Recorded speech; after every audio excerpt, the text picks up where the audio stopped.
Judo klub Pujanke u Splitu drugi je dom brojnih vrhunskih džudašica i džudaša, no i mjesto u kojem mogu trenirati osobe svih dobnih skupina. Posljednjih nekoliko mjeseci punom parom ondje djeluje grupa za osobe treće životne dobi koje dane provode na nikad zdraviji način. Iako je riječ o judo klubu, umirovljenici ne vježbaju bacanja, već su im prilagođene vježbe s vlastitom tjelesnom masom, kao i vježbe mobilnosti.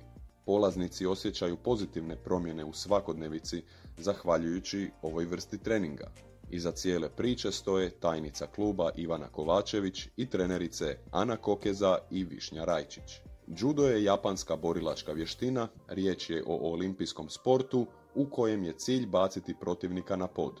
Iako isprva to može zvučati opasno, trenerice i tajnica kluba su shvatile kako bi taj sport mogli prilagoditi osobama u mirovini.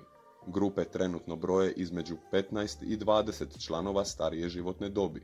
Bitno je istaknuti kako na tom treningu nema mjesta džudaškim bacanjima, padovima i svim aktivnostima u kojima postoji mogućnost ozljede. Prosječna dob polaznika ove grupe se kreće između 60 i 73 godine.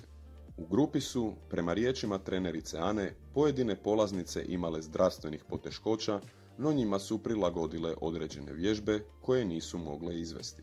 Od opreme im ne treba ništa osim hlača, majice i tenisica.